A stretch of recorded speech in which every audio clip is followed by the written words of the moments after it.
सभी कक्षा 7वीं के छात्रों का स्वागत है। तो छात्रों, आज की इस वीडियो में हम आपको कक्षा 7वीं जो आपका विषय भाषा भारती हिंदी है, इसकी नई 8 ग्रेड अभ्यास पुस्तिका जो कि 2024-25 यानी इसी वर्ष में आई हुई है, इसके पार्ट 5 यानी कि मध्य प्रदेश का वैभव के संपूर्ण प्रश्नोत्तर देखने वाले हैं। तो वीडियो को कर दीजिए लाइक, करते हैं वीडियो को स्टार्ट। यहाँ पर आप देख सकते हैं छात्रों, बहुविकल्पीय प्रश्न है और आपको पहला क्वेश्चन ही पूछा गया है कि जीवाश्म राष्ट्रीय उद्यान कहाँ है ना। तो ये जो उद्यान है यह है आपका मंडला में, तो आपको उत्तर में क्या लिखना है, मंडला। इसके बाद आपका दूसरा क्वेश्चन आता है जो कि है अंक शब्द का एक अर्थ है संख्या, दूसरा अर्थ है। तो दूसरा अर्थ आपको यहाँ पर गोद यानी कि option number C right answer रहेगा। फिर भारत मिलाप का प्रसिद्ध स्थल है, तो यह चित्रकूट में, आपको उत्तर लिखना है। फिर सबे मालवा का अर्थ है, तो मालवा की रात, यहाँ पर आपका आंसर रहेगा। फिर अनेक पर्यटक ग्वालियर घूमने आते हैं, इस वाक्य में संयुक्त क्रिया है, तो घूमने आते हैं। इसके बाद है आपका नीचे दिए गए शब्दों में से उचित शब्द चुनकर रिक्त स्थानों की पूर्ति कीजिए। तो छठवां क्वेश्चन है सांची के स्तूप खालिस्तान धर्म के स्मारक हैं, तो बौद्ध धर्म के स्मारक है, उत्तर लिखना है। फिर खालिस्तान हीरे की खानों के लिए प्रसिद्ध है, तो पन्ना जो कि एमपी में है, हीरों की खानों के लिए प्रसिद्ध है। फिर छतरपुर शहर का नाम खालिस्तान के नाम पर रखा गया है, तो छतरपुर शहर का नाम महाराजा छत्रसाल के नाम पर रखा गया है। फिर उज्जैन में पिछला कुंभ मेला सन 2016 में लगा था, अगला कुंभ मेला कब लगेगा, तो कब लगेगा, 2028 में जो अगला कुंभ का मेला है वह लगने वाला है। ठीक है। इसके बाद आप देख सकते हैं अधिक में तम प्रत्यय लगाने पर बनने वाला शब्द, तो प्रत्यय यानी कि आपको पीछे लगाना है ना। तो अधिक में पीछे तम लगा दो तो यह अधिक धनतम अधिकतम हो जाएगा। इसके बाद आपका तिरहुत्तरीय प्रश्न 11वां है कि पाठ के अनुसार मोक्षदायिनी नदी किसे कहा गया है, तो पाठ के अनुसार मोक्षदायिनी नदी नर्मदा नदी को कहा गया है, आपको उत्तर लिखना है।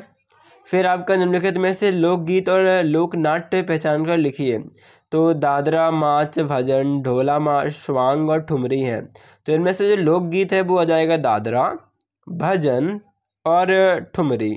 ठीक है। अभी क्या बचा, माच, ढोल मास और स्वांग, ये आपका लोक नाट्य में आ जाएगा।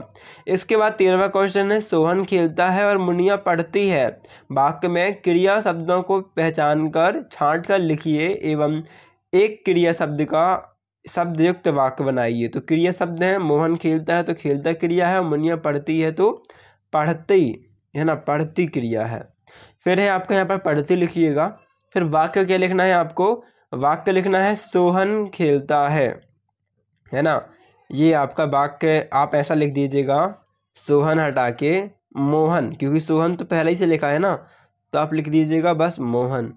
सोहन क्या लिखना आपको, मोहन खेलता है या फिर मोहन मैच खेलता है, ये लिख दीजिएगा। ठीक है, मोहन मैच खेलता है। इसके बाद है उज्जैन नगर को पहले किस नाम से जाना जाता था, तो उज्जैन नगर को पहले अवंतिका नाम से जाना जाता था। ठीक है ना।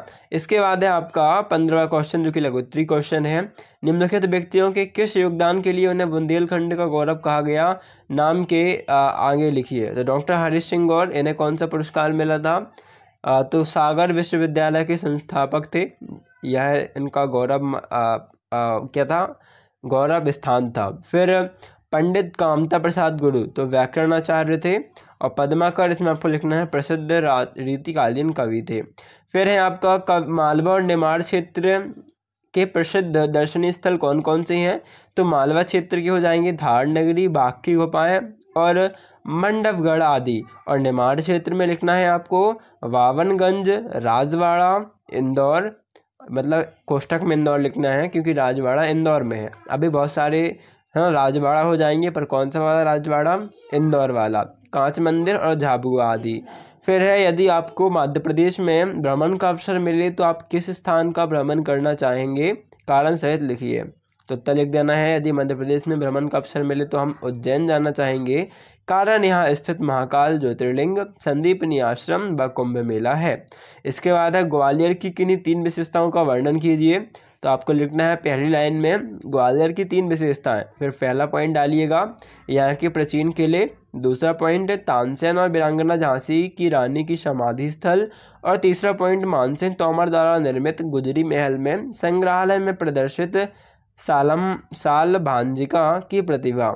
इसके बाद आपका दीर्घोत्तरीय प्रश्न है 19वां, साहित्य और संगीत के क्षेत्र में मध्य प्रदेश के योगदान को बताइए। इसमें उत्तर आ जाएगा मध्य प्रदेश साहित्य और संगीत के क्षेत्र में महत्वपूर्ण योगदान के लिए प्रसिद्ध है। यहाँ के राघोगढ़, क्या लिखना है, राघोगढ़ घराने के पंडित कुमार गंधर्व ने हिंदुस्तानी शास्त्रीय संगीत की नई ऊंचाइयां दी। रीवा घराने के तानसेन अकबर के 9 रत्नों में से एक थे। साहित्य में मैथिली शरण गुप्त और हरिशंकर परसाई जैसे कवि और लेखक ने हिंदी साहित्य को समृद्ध बनाया है। महाकवि कालिदास के नाटक और काव्य भी यहीं रचित हुए। ये क्या लिखा है, यहीं रचित, ठीक है ना, इस प्रकार लिखा है रचित हुए। इसके बाद मध्य प्रदेश की कौन कौन सी गौरवशाली विशेषताएं मध्य प्रदेश गान में मिलती हैं, लिखिए। तो लिखना है विशेषताएं निम्नलिखित हैं। पहला, प्राकृतिक सौंदर्य, घने जंगल, पहाड़, नदियाँ और झरने।